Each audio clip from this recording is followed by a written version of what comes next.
हम जहिया मंत्री भी रही हम पिछड़ो मीटिंग में खिस्सा कहलिए हमारा विभाग से यह इम्प्रेशन भेटा कि कमला में सब चीज और एक दिन हमारा 6 बजे भोर स्कूल के नरवार गाँव से बजी थी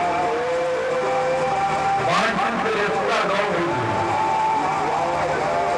पहले दादा बहन को इतना 4-5 बजे भोर को मजाक में ऐसा करेंगे तो बड़ी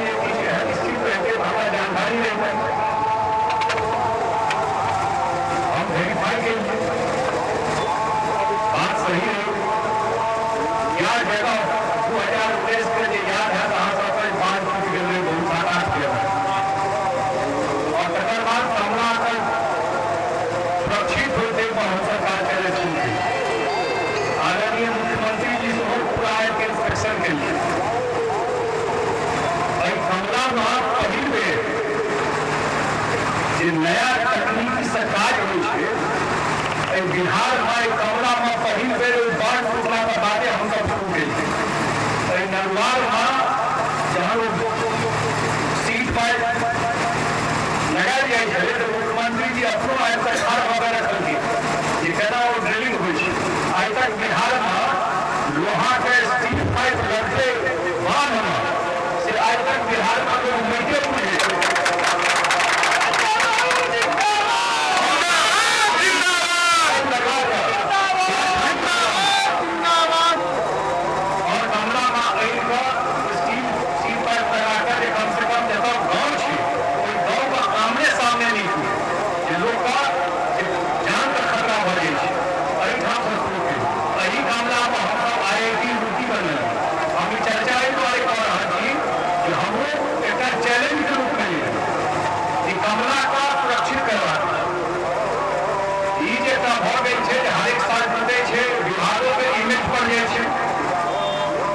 कहीं टूटा कि तोड़ दिया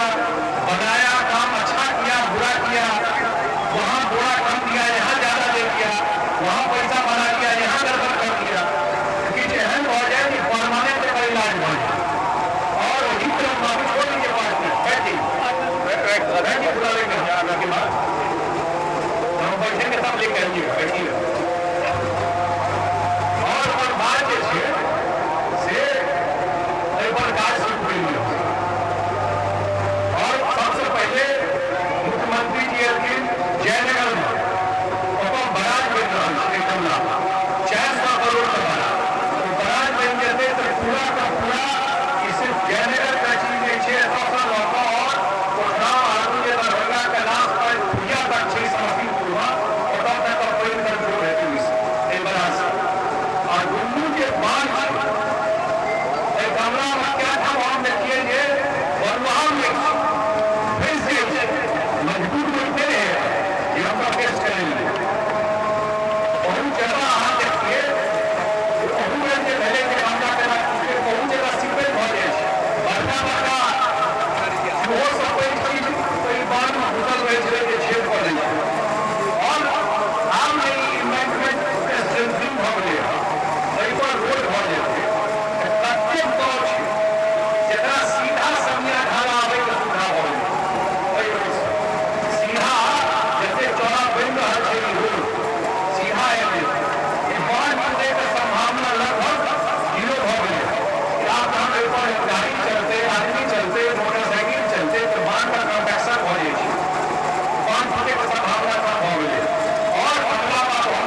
का कार्य भला